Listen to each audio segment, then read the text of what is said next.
Okay, if you're all ready, welcome to the opening of this course. Just for the video, this is the 2017 course in Paths to Freedom at the Metta Centre, Sydney, and this is week 1. So today I'm here to give a general overview of the different paths to Buddhism, about paths to enlightenment. There's one person just about to come in, so I'm going to hang on for a second. Hi, we're just about to start, so find yourself a seat.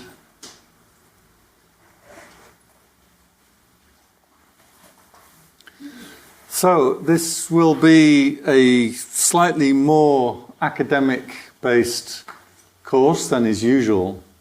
And when we do Dharma talks, very often we are trying to inspire or urge or give a particular interesting teaching, or most particularly, if we're with meditators, we want to give them some kind of new angle to think about. But there is a great value to actually approaching in an academic sense rather than from a practice sense. With the practice, what we're trying to do is give you some tips and hints and urge and inspiration to make you get onto the mat and start doing your meditation practice. But with an academic view, we're trying to critique the tradition. We want to see how it measures up. We want to look at the problems and the difficulties of it. And most importantly, we want to know what was actually said, rather than what people say was said, because these are different. And most Buddhist teachers around the world will tell you what they think that you should know about Buddhism, rather than what Buddhism itself actually taught. And so these very often are really quite different teachings and approaches. So the academic approach will naturally take you longer, and especially you're going to be doing all this Tibetan and being pulled off in a lot of directions, so it will take you longer to get a sense of completion. But it does open itself up more for criticism, and in my view, much more interesting. One of the things that we have is a very good record of what the Buddha actually taught. But where it gets interesting and where debates arise is, what did he mean by what he taught? You may remember that very clever scene in the life of Brian, and they are looking at Jesus doing the Sermon on the Mount. And Jesus says, "Blessed are the cheesemakers." And then some people in the audience say, does he mean only cheesemakers or purveyors of all dairy produce? So this is what's interesting, is we know what was said, but what did he mean by what was said?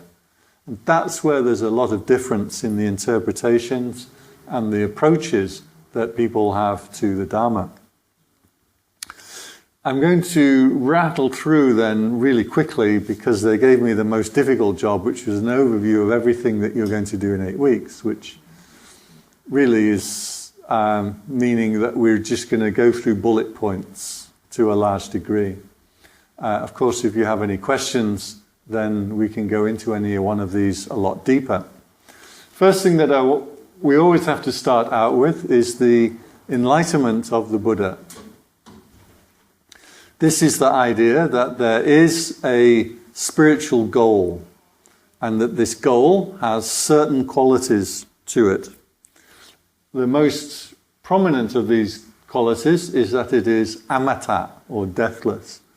So it is a experience, I'd say immortality, but this does not mean that your body doesn't die. It doesn't mean that your mind doesn't die or change or lose its memory. What it means is, at the core of your being, there is some kind of pure, unadulterated experience that is beyond life and death. Now, what can that mean? We can only speculate. And there are, actually in Buddhism, not too many things that we can say about enlightenment. What we can say is how you get to enlightenment. What are the things that you have to do? That's what makes up Buddhism. There are many enlightenment traditions, not only Buddhism. Lao Tzu, who did the Tao, the way of the Tao, you might know. There are all kinds of Christian mystics, Sufi mystics, Indian mystics, past and present, who have attained to this enlightenment. Quite a number walking around in the world today.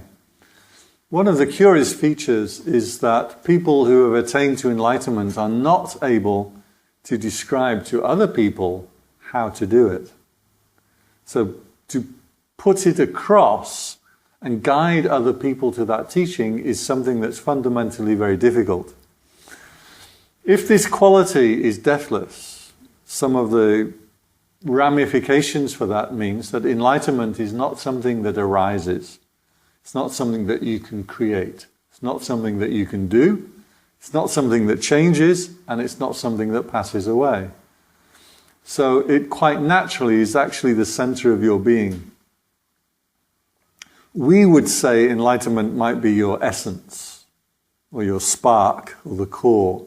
However, the enlightened people say, no, enlightenment is the big picture. You are the little spark that's just come up and is going to disappear. So, the Buddha attained to this thing, deathless or unconditioned, and the idea is that all the things of the universe are things that arise and cease, except for this. You might notice, as an aside, this is also the same qualifications that we have of God in the Christian tradition, or certainly the Old Testament tradition, where all things are created except for the God who is the creator. So we have a very, very similar kind of idea of this ultimate attainment. Now, if this is right, and we can debate that because we're here as academics rather than as believers or as meditators. As academics, we can question everything. If that is right, then that actually is the one perfect ultimate attainment that human beings can make. It's not something that Buddhists have, it's not something that Sufis have or Hindus have. It's just the nature of consciousness itself. Some people will get to it, some people will not get to it. So, this was the enlightenment of the Buddha. He found this amitta, and the tradition of searching for this actually goes back way, way, way before the Buddha, and probably comes from the Aryan people. Aryan people probably came from the steppes of Russia, maybe around 3,000 to 5,000 years ago. Now you see we're layering a probably and a maybe and a sort of kind of maybe. We get so far back that it's very, very difficult to trace. But certainly the Buddha knew about this, and that's what he was in search of. So he wasn't wandering around and come across it by accident. He knew what he was searching for, and he kept searching until he found it. So this is the innate essence of consciousness, if you like. We can put it something like that. So if you want to know more about enlightenment, then note it down and we can do in the question session. Because it's not something that arises, changes or passes away, because it's not a state of mind, it's something beyond mind. It's a bit like the fish. You can have millions of fish, but there's only one sea. So you can have millions of states of mind, but those states of mind are not it. So how can you teach it?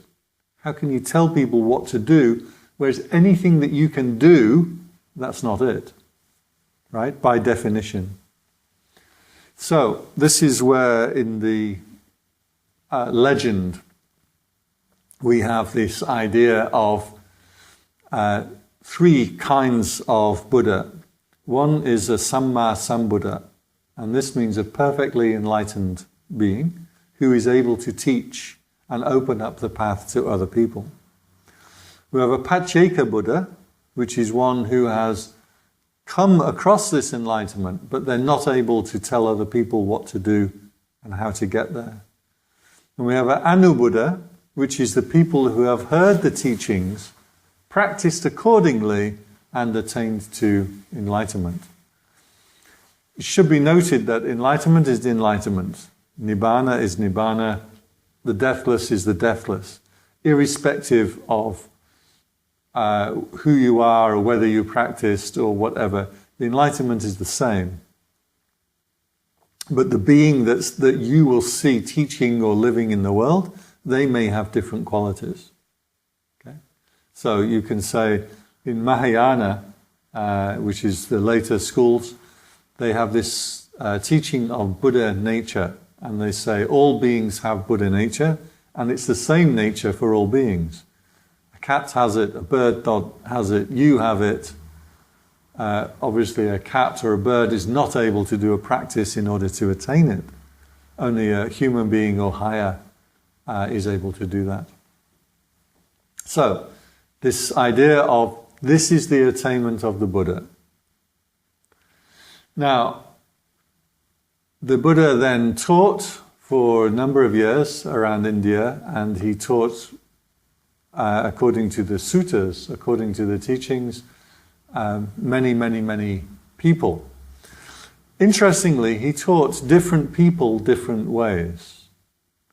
So, one of his greatest disciple, Moggallana, he taught by way of concentration. So Moggallana would practice concentrating the mind to an extremely refined degree and would use that as his main vehicle for gaining enlightenment. Sariputta, the Buddha's other main disciple, used the path of insight. So actually he would go into high concentration and out of concentration, and he would move his mind in and out of very, very deep meditation. And every time he comes out of deep meditation, he would feel the self as it arises. And this is when the self arises, delusion arises, and that's what keeps us from enlightenment. But there were many other people that the Buddha taught. One of his cousins, his name was Anuruddha. And this particular person was taught psychic powers. So he was taught to see heavens and hells and see the beings being born in the different realms of the universe. And these are, in Buddhism, literal. These are not figurative realms, like when you're angry, you're in hell. When you're in love, you're in heaven. All that's just human stuff. These are literal realms that the Buddha said are real, and that when you die from one state and you go into another state. Again, as academics, we can open all of this up to question. As meditators, normally we don't talk about heaven and hell because we don't really have very much proof. And so the discussion becomes quite literally academic, right? We can say that the Buddha said that he taught that, but I can't come and show you these different realms. I can't show you rebirth. You may investigate various accounts of children or things that people that claim to have remembered past lives. We can investigate it that way. There are many reasonable books. We can do past life regression on you and see if you can remember past lives. I'm not sure how...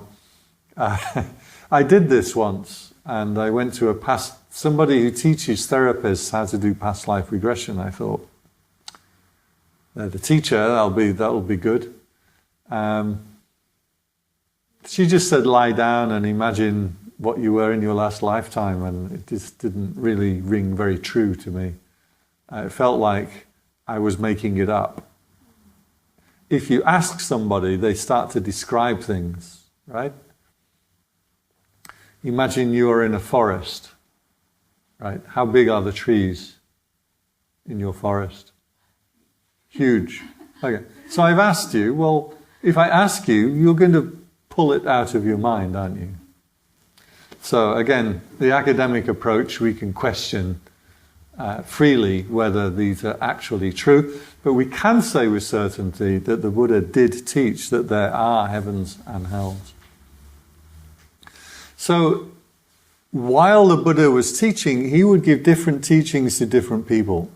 And that is the essence of the course that you're doing here over the next few weeks, is that there are many different things that you can develop, and there are different ways into the teaching. Some people have very great loving kindness, and they attain to their path to the amitta, to enlightenment, is through loving kindness and developing this beautiful charity, beautiful states of mind. Other people are very fierce, and they can sit down, squeeze their eyes, and really concentrate and attain to very special states of concentration. Those are usually the Germans. Then there's people who work through suffering, and suffering is observing the way that the mind suffers is our key to enlightenment. And I think that's more English, because there's nothing English people like more than to be miserable. So we kind of choose that path. One famous story, the monks were told to meditate on dead bodies. So you imagine dead bodies externally, and then you imagine your own body as being dead and rotting. And this is a way to break attachment to the body. And so this was quite a common form of meditation. And if you come to Thailand, most temples, you will find somewhere a skeleton hanging up. And the reason is you're supposed to use that skeleton to have a reflection for yourself that my body too is really just made up of flesh and bones. I'm going to die. What do I want to attain to? What kind of states of mind do I want to have developed before I die? So contemplation of death reorders your priorities. And if you've been around people who've died, you've seen this, right? When people know that they're dying, they get less petty about small squabbles and small fights, and they start to see a bigger picture because it reorders your priorities. So one monk was meditating on dead bodies, and he was getting more and more revolted and upset, and it wasn't helping his meditation at all. And they said, no, you have to keep doing it. And then the Buddha chanced along, and the Buddha said to him, just imagine your body is made of gold. And then the man started to imagine this, started to attain to meditation, and in a short time he was an enlightened arahant. And the Buddha said, in your past lifetimes you worked with gold for many, many lifetimes. It's familiar to you. What had happened was he had been studying using the wrong meditation object for his personality. And when he chose the right meditation object for his personality, then he could make progress. So even at the time of the Buddha, there were many different ways that were being taught to different people in order for them to reach this enlightenment. Now I want to jump to third part that I have here, the Pali. The reason this is important is our question, how do we know what the Buddha taught? Well, at the time, throughout history in fact, there are three main forms of record keeping.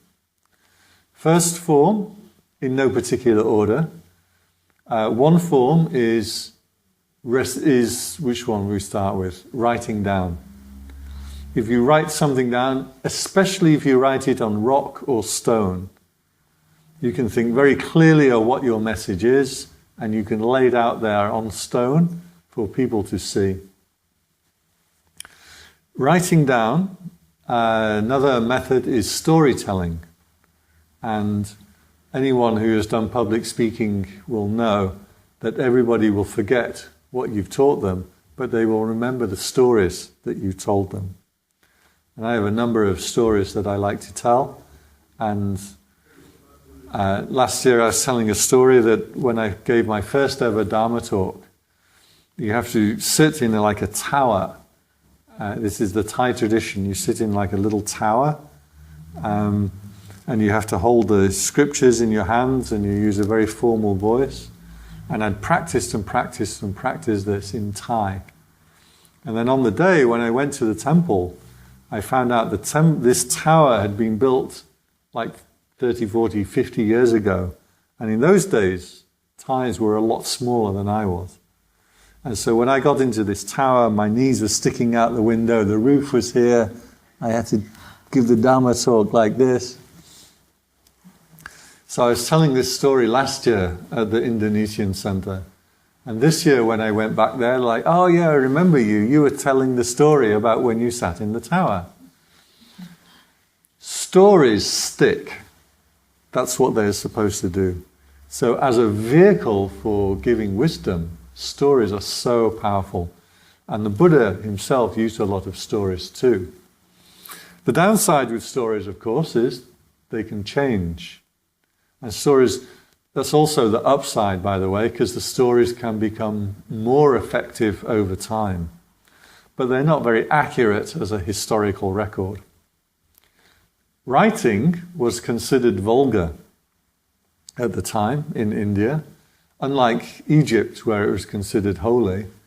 In India, writing was vulgar, and one reason for this was because the tax collectors were the ones who wrote things down and kept records. And nobody, even 2,500 years ago, likes the tax collector. So writing down was also, if you write on papyrus, it's actually on banana leaves, and you scratch the letters in and then dye it. But that writing was subject to fire, to flood, to mold, to rot. Not many people could read, so it wasn't in people's minds where it should be. And also is subject to mistakes, that when you make a copy of what's written down, you can make mistakes into it. So the Buddha's teachings were recorded by recitation. And recitation is a fantastically accurate form of record keeping. A few years ago, we did a recitation in Bangkok, the Buddha's first sermon, Dhammacakka Sutta. And this was recited by myself, a Bangladesh monk, a Sri Lankan monk, and an American monk. All coming from different countries, different traditions, and two of them from different languages. We could all recite in Pali in unison together. The recitation tradition is fantastically accurate. And what happens is when you make a mistake, you hear yourself out of sync with the other people and you correct your mistake. I did this experiment last year. I got everyone, how does it go? What would you do if I sang out of tune? Would you stand up? Would you... Okay, so recitation, you see. You've recited that before, probably not for many, many years, but you've recited it, it's gone into your head, and you have a pattern, and it's an exact set of words. So what I did was I changed it a bit. What would you do if I sang out of tune? Would you get up? Would you walk out on me? And I think it's, would you stand up and walk out on me? So I changed it a bit and got everyone to recite it, and half the people were doing my incorrect recitation. And then everyone's like, oh yeah, there's a word there that was wrong. So recitation, the monks would train themselves to do these recitations, and the suttas were collected into groups of 10 or 12 suttas, and then you would go and master one of these sections, and once you've mastered it, you would meet up every 2 weeks, and in Thailand they still have this one prat, the Uposatha day, every half moon and full moon. And then you would do your recitation for the other people to hear, and then they would recite their sections for you to hear. So the recitations were very, very repetitive. So many of the things that you would have learned to recite will be the exact same stanzas that I've learned to recite, but ordered in a different way, in a different context. So in this way, when you were listening to other people's, you would always be moving on to familiar ground. As I said, the Dhammacakka Sutta that we recited, we could all recite together, split by consonants. The Dhammacakka Sutta, this is the first sermon of the Buddha, was also recorded not only in the Pali but in the Sanskrit. And the Sanskrit was translated into the Tibetan, and the Tibetan can be translated into English. It also went to China, got translated into various forms of the Chinese language, and from there into Korea and Japan, and we can translate back from the Japan into English. And what we find is all of these translations, they match word for word. They're a fantastically accurate record. So this recitation lineage was maintained by the monks, and the only reason it was written down, which was around 1,000 years after the Buddha, it was written down prior to that, but not systematically. There weren't enough monks to keep up the recitation. So they felt that they had the only way to preserve this teaching was by writing it down. So, these recitations are what people say the Buddha said. We can't say exactly the Buddha said A, B, and C, but we can say that people within 10, 15 years of the Buddha passing away, this is what they sat down and agreed that he said. That we have an accurate record of and has remained pretty much unchanged to this day. So it's unlike, for example, Christianity, where the records of what Jesus said were actually quite divergent and quite different. And we can only have stories that were written down some 150 years after the fact. So it's very hard to really get what he actually said.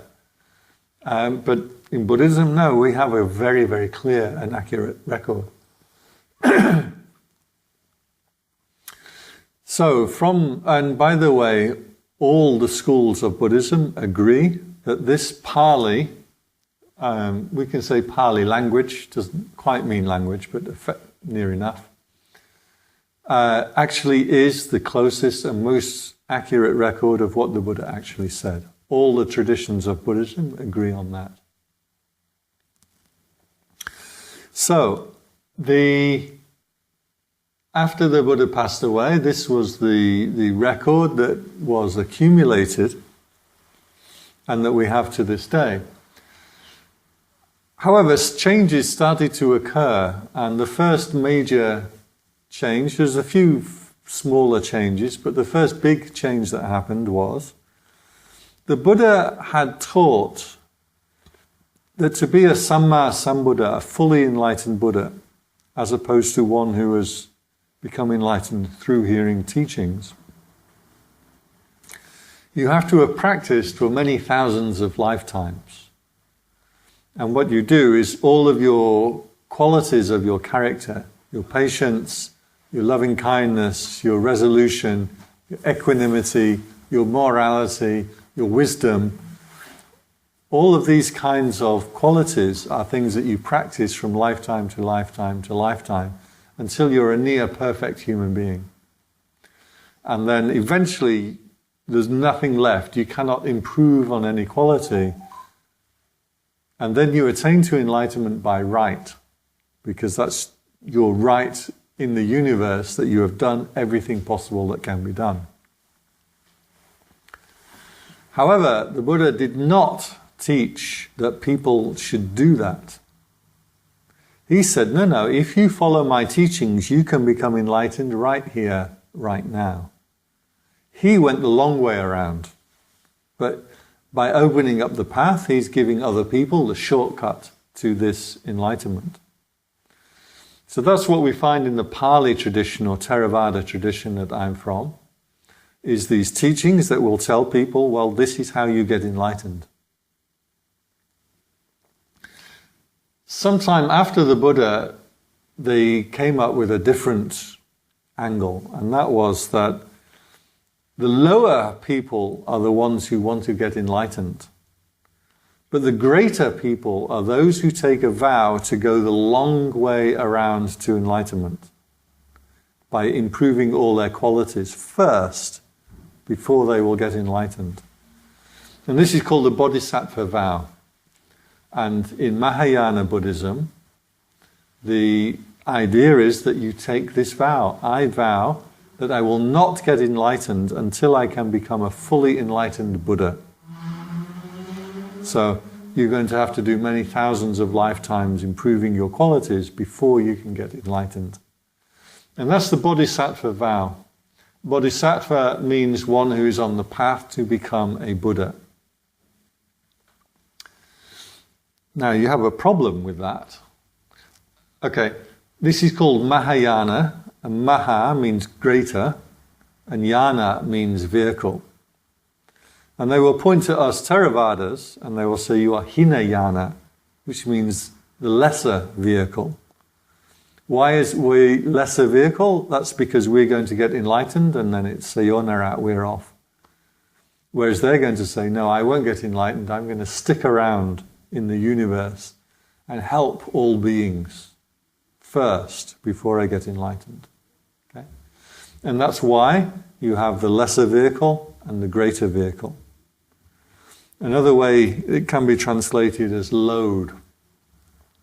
The lesser load, because I only have to get myself enlightened. The greater load is because you have to get everybody enlightened before you can become enlightened. So this was the Bodhisattva vow. And if you are Mahayana, by definition, this is what you are doing. You undertake this vow to stay in the world and give teachings. So Mahayana schools start their key area of differentiation from the other schools by this vow, this quality. However, we can also see in Mahayana schools that they also developed different styles of teachings. For example, in Tibetan Buddhism, you do a lot of bodhisattva, I don't know, worship is the right word, but resolution. So each of the bodhisattvas, of course, by definition, anyone who vows to become a Buddha is a bodhisattva. But the idea is that there are certain beings in the universe that are already quite highly advanced along that path, and these are the great bodhisattvas, and probably the most one that's most familiar to you is Quan Yin. You familiar with Quan Yin? Quan Yin, they're like the Chinese goddess of compassion, if you like. Guan Yin, Quan Yin, Quan Yin. In Buddhism, actually Quan Yin in China, Quan Yin tends to be female, but in Buddhism tends to be male, and is called Avalokiteshvara. Also, you may have heard this name. But there are others. There are these great bodhisattvas, which means beings that are very highly advanced, and each of them has different good qualities. So one part of Tibetan practice is to visualize these bodhisattvas, to try to imbibe or attract some of their qualities for yourself so that you can improve your own practice. So that's a new idea in Buddhism that was not existent in the Pali tradition. Another thing that Mahayana Buddhism developed was a key set of sutras that were not in the original Pali tradition. These sutras historically appeared some 4, 5, 6, 7, 8, 900 years after the Buddha. And so we have the question, well, the sutras appear to be being taught by the Buddha, but they didn't appear for 500 years until after the Buddha. So what's going on? the Mahayana answer is, well, these were the higher teachings, and they were kept secret from those lowly Hinayanas because they weren't able to understand the truth. They may be able to get enlightened, but they're not ready for the truth. And so these teachings were kept hidden and secret, and only some 500 years later were they made known to people. I wonder what's so special about us now that we're able to have these secret teachings that people at the time of the Buddha couldn't hear. As academics, one has to accept that these are much later teachings. These came up later. As religious people, you'll say, no, these teachings are the word of the Buddha. Well, academically, we can't justify that view. That's not to say that the sentiments or the teachings in those Mahayana Sutras are not good teachings. They may well be effective or good teachings. But at the end of the teaching, or encapsulated within the teachings, it says, this is the word of the Buddha. We have a curious effect of that. In the modern day, if you put your name on something, that means that you were the author of it. But in antiquity, that was not the case. If we look at the teachings that are attributed to Pythagoras, and they're separated by some like 300 years, and very different in style, but all attributed to Pythagoras. What it means is Pythagoras was their school that they're in. So they would naturally attribute any of their works to their teacher, to Pythagoras. I think it's the same with Buddhism, that people would come out with these new teachings and these new works, and they would attribute it to the Buddha. And that was a norm for the time. It's only now that we say, no, if you put the name the Buddha on it, it has to be from the Buddha. Otherwise, your thesis advisor will pull you up and not pass your thesis, right? So many of these teachings were much later teachings, and there's some very beautiful sutras, some very beautiful teachings that we have in these secret teachings of the Mahayana Sutras. When these teachings got to China, however, the Chinese found that there were many different kinds of teaching, people teaching in different ways. So they were desperately trying to reorder, say, well, which ones are the real ones, which ones are the higher ones, which ones are the lower ones. So the Chinese invented this kind of structure that the Buddha gave these teachings to the lowly people, these teachings to the devas, these teachings to the higher devas, and these teachings to the really pure people. But this was a somewhat arbitrary way in which the Chinese listed these. And curiously, in China, not in Tibet, in China, the most important of all these secret teachings is something called the Lotus Sutra. So, just by way of example, I'll tell you briefly about the Lotus Sutra.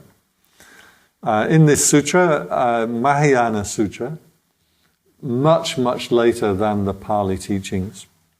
And the Buddha says to the people, there aren't different vehicles. There is only one vehicle for enlightenment. And he gave an analogy. He said, imagine in a house, and the house is on fire, and you were to say to some of the people, go outside, there's a goat cart waiting for you, which means a cart pulled by goats. And they say, right you are, we're going outside. And then you say to other people, they're not going outside because they don't want to go in a lowly goat cart. So he says to them, go outside, there's a horse and carriages waiting for you. And they say, fine, and they go outside. But some of the people still remain in the burning house. So he says to them, go outside, there's an elephant drawing a great carriage for you. Like, oh, royalty, okay? So they'll go outside the house. All of these actually are just things that are told to people, but in fact all that's necessary is that they leave the burning house. So in the Lotus Sutra, the Buddha gives this teaching. This is just one of the many. The Lotus Sutra is about 400 pages long, so it has lots of little kind of teachings like this. One of the key teachings in the Lotus Sutra, even if you become enlightened, you still have more things that you have to attain to. And that the Buddha said, oh, come and get enlightened, it's really good, just to get you onto the path. But actually, you're going to become a Buddha, and even greater than a Buddha, it goes on and on. This is something that is in the Lotus Sutra. You see, very different to the Pali. The Pali only wants to tell you how to get to the deathless liberation. So Lotus Sutra was considered one of the highest of the Mahayana Sutras to the Chinese, but in Tibetan I understand that they didn't like the Lotus Sutra very much at all. When you do Mahayana part of the course, you'll probably do the Heart Sutra, and a few of these famous key teachings. Mahayana Sutras in total are far greater than the Pali, the Theravada. In the Pali, I've read pretty much all the sutras. It would be something about this many books, right? About that much. So a fairly big body, bigger than the Bible, but still manageable and very repetitious. So actually you don't need to read all of these. In fact, you only need to read about 150 pages or so, and you've pretty much got everything that's going to be in the rest of it too, because it's all repeated over and over. Out of this Chinese interpretation of the Dharma, then there was a backlash, what I would call the Zen Backlash. And that was a sudden movement that grew out of China to say, you know, enough with all of these sutras and teachings and this way, that way. And the Buddha said, you've got to do this. No, the Buddha said, you've got to do that. And they had a real backlash and they said, we're just going to do the practice. Speculating on this sutra or reciting that sutra, that's not it. What you need to do is this clear, clean state of mind, what they call satori. And satori is like a step to enlightenment. And so Zen Buddhism really rejected all of that scholarly pursuit and focused back onto just doing the meditation. And so that's why Zen is always very clean, very sparse in its approach. Of course, the Zen also started to get sutras, and then they had the Platform Sutta and the stories of how Zen started, and then they had Zen patriarchs that passed the teaching of Zen on to each other. One of the famous Zen people you might know is Bodhidharma, and he is attributed to starting martial arts. I don't know how that came about. I can tell you one fun story because, as we said, you will remember stories more than you remember academics. The story goes, don't take it too seriously, that Bodhidharma, who was an Indian, had come over to China and he'd gone to sit in a cave, and he was meditating in the cave, and he was meditating by looking at the wall in the cave for 9 years. To keep himself awake as he did this, he cut his eyelids off. And he threw his eyelids out into the front of the cave. Now the universe appreciated that he wants to practice for enlightenment, but they felt that people shouldn't have to cut their eyelids off to attain to enlightenment. This is the universe thinking this. So those eyelids that were thrown out grew up into trees. And if you take the leaves of those trees and you boil them, they will emit a chemical that keeps you awake. And this is the tea tree. And the tea tree has caffeine. And the caffeine will keep you awake so you don't have to cut your eyelids off. That's how tea comes about. charming story, right? And I'm sure you'll remember this story more than you'll remember everything else that I've said this evening. So Bodhidharma was one who took this teaching supposedly into China, but it was a very sparse teaching that rejected all the main teachings and just get on with the practice. And that's how we came to Zen. Zen has a couple of split itself into different schools. So those are also some of the things you will look at. So that's the main history of Buddhism in the way that we're generally accustomed to it. But I do want to flip back to this one here, because yes, the Pali tradition is the closest we can get to the actual words of the Buddha, but, and Theravadins would like to say, there's the Buddha, there's Theravada, and then there's all these people that go branching off in weird directions. That's not quite the case. Because even the Theravada, or the Pali tradition, is actually only one of many schools that arose after the Buddha passed away. And within this Pali tradition, there's been a lot of rearranging the texts. One way that we can tell is by this one over here. I wrote the Agamas. The Agamas are the teachings that the Chinese got from India. Not the Mahayana teachings, but the rest, the original teachings. And the Agamas are split into 5 main schools. And we can compare the Agamas that got to China to the Pali version. And what we find is they agree on subject matter very, very closely. But they're all arranged very differently. So we do know that even the Pali tradition has actually been through a lot of rearrangements. Okay? After the Buddha passed away, there reputedly, some people say 16 schools, some people say 17, some people say 18, but there were a large number of schools of interpretation. This is within 100 years of the Buddha passing away.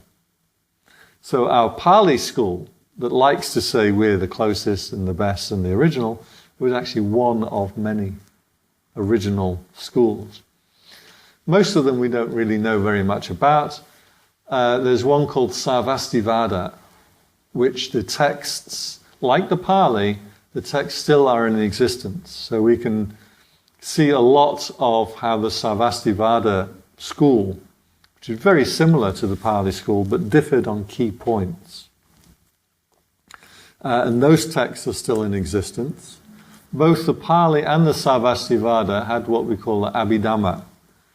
And an Abhidhamma is a later rearrangement of the teachings and the kind of systematize.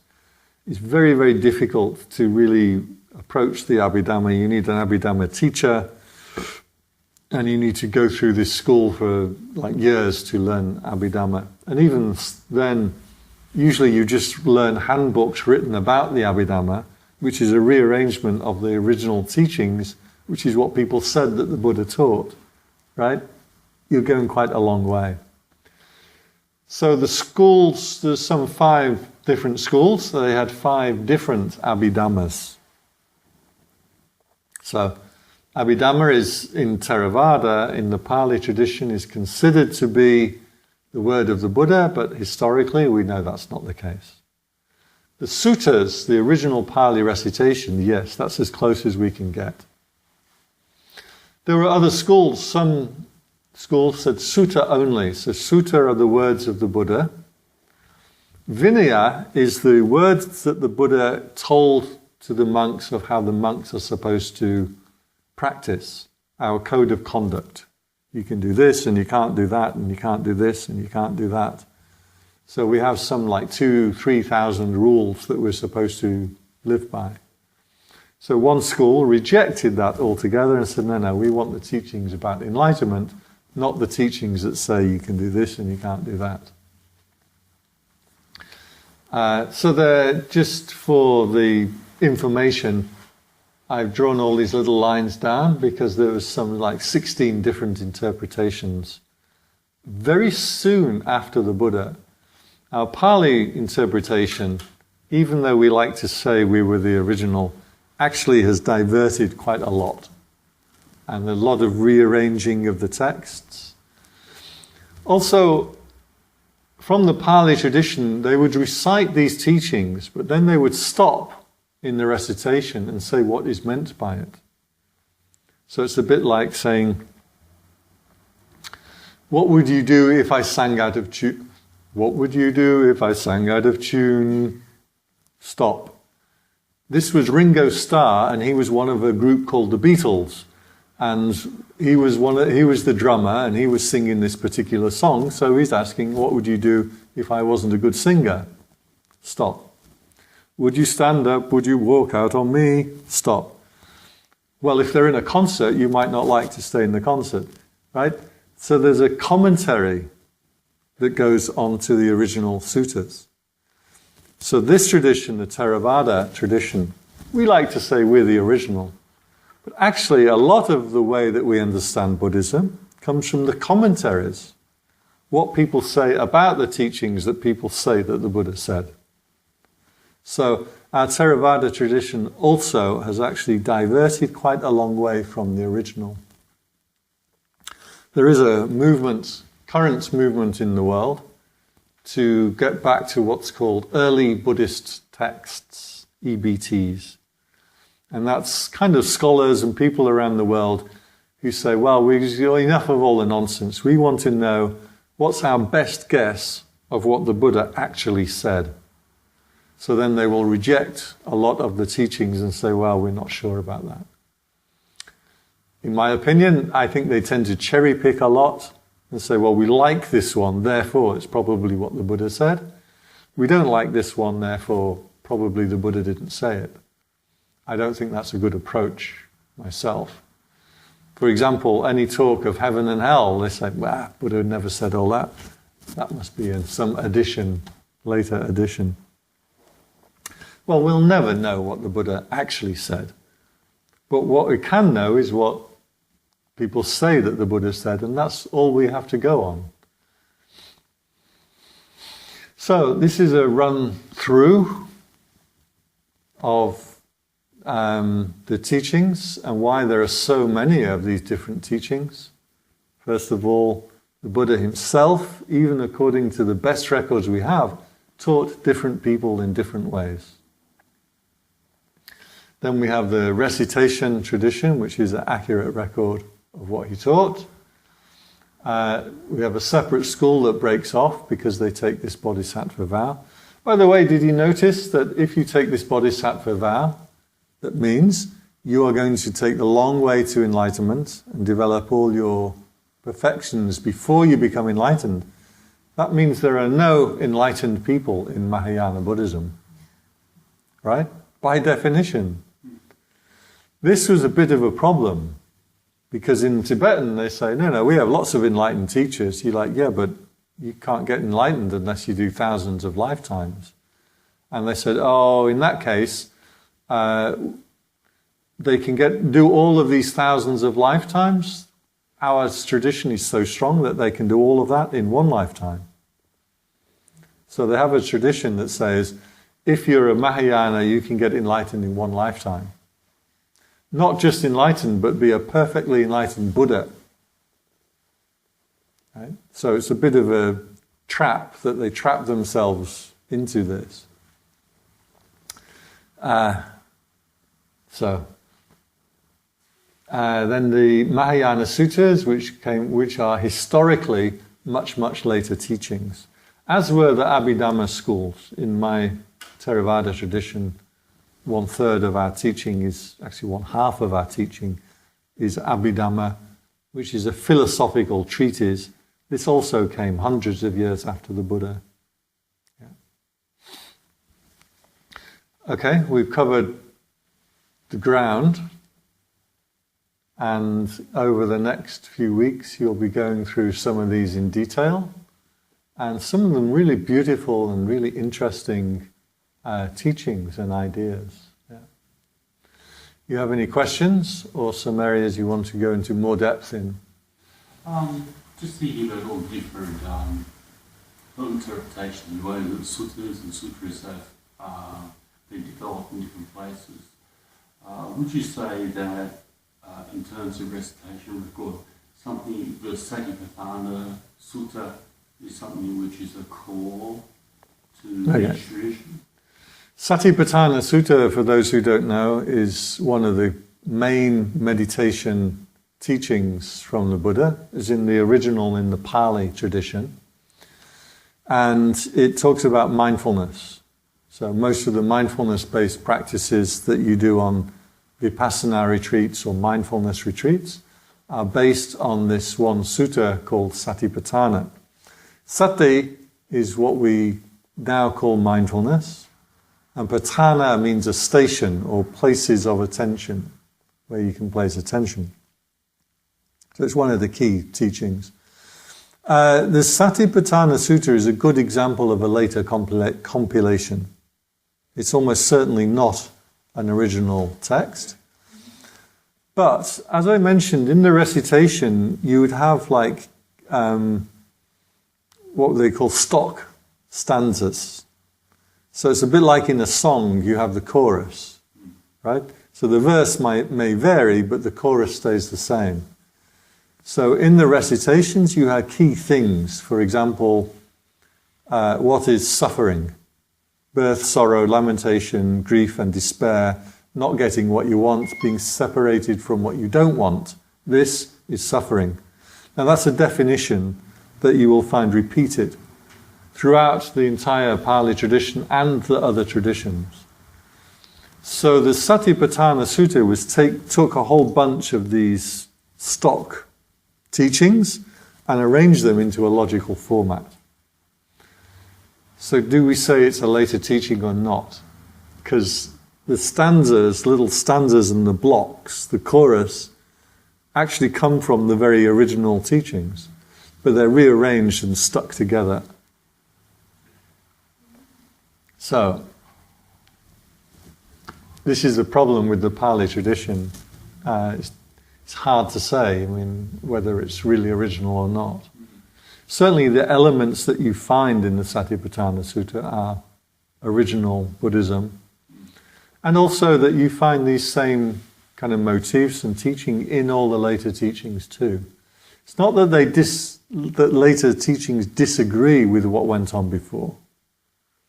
They tend to just say, well, we agree with all that, but we've added another layer of extra stuff. Yeah. So where should the novice begin? Yeah. It depends. If you want to do meditation, you begin with a meditation retreat and a good meditation teacher.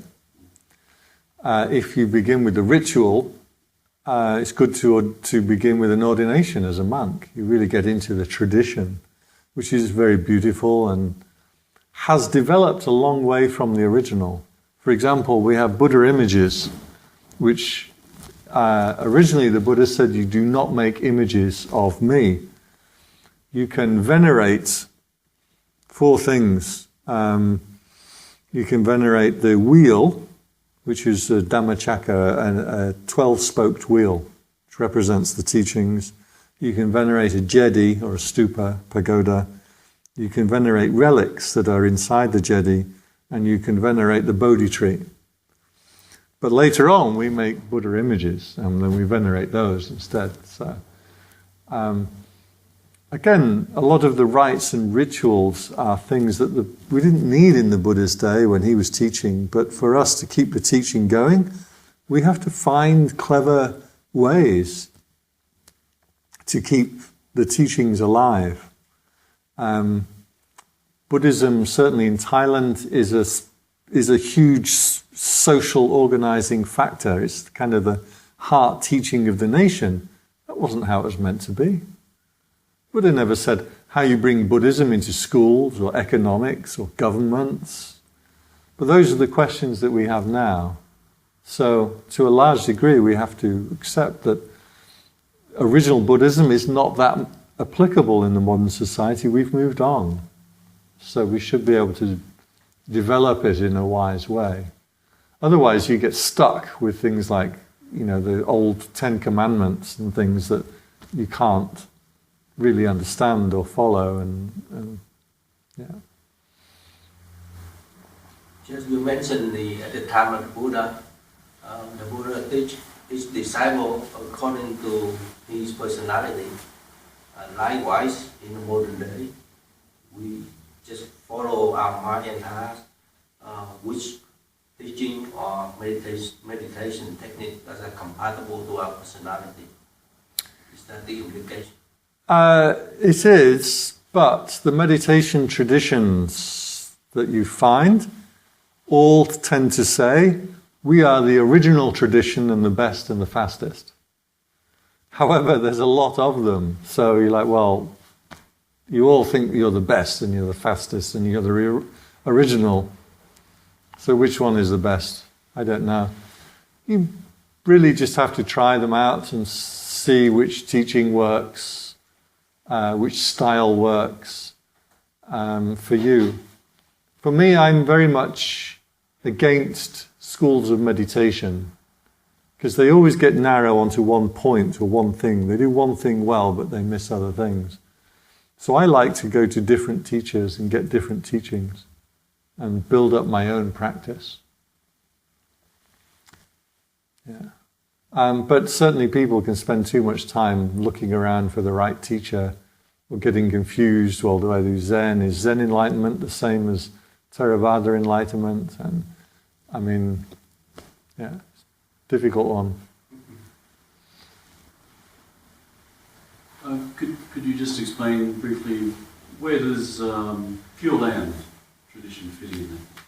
Pure Land, I'm not very well up on myself. It's a real divergent branch. And their idea is that the Buddha who appears on the earth is called Sakyamuni Buddha because he was of the Sakya clan, and Muni means sage, something like that. So the sage of the Sakyans. And he was the historical character, flesh and blood character that came and taught. But that he is part of a greater principle of Buddhahood. And this is represented by Amitabha Buddha. So it's like Amitabha Buddha, but from Amitabha Buddhas come other Buddhas who come down and teach. So it's a bit like God sending Jesus or Muhammad or other people, beings down to teach you on your level. So the Amitabha Buddha is like a super God. And then what they say is, well, the teachings now are too hard to follow, they're too confusing, the age is not right for understanding them. So we will worship Amitabha Buddha. And after you die, he will yank you up to enlightenment. That sounds so much like some of those really extreme Christian traditions. Yeah. Get enlightenment after you die.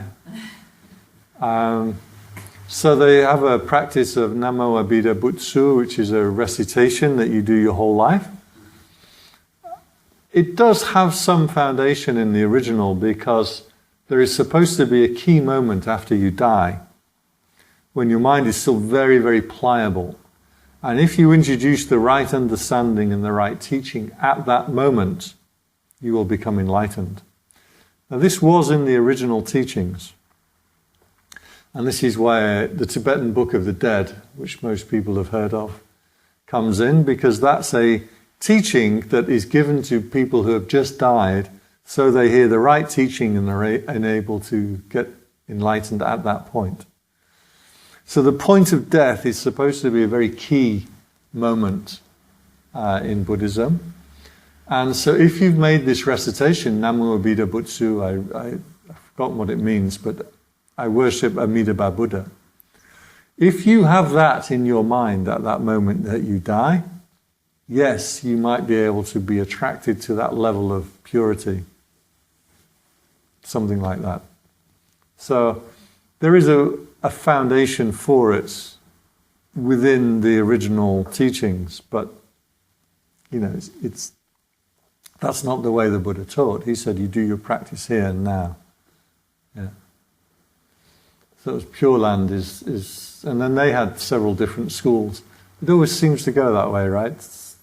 somebody comes up and says, oh, this is what it all means. We're like, great. And then he dies, and then you get 2 or 3 people that say, no, it's like this. No, it's like this. Remember the life of Brian? And he's running away from the crowds, and he drops his shoe, and they pick it up, say, he's left us a sign, it is the sandal. And a bit later on, he's still running away.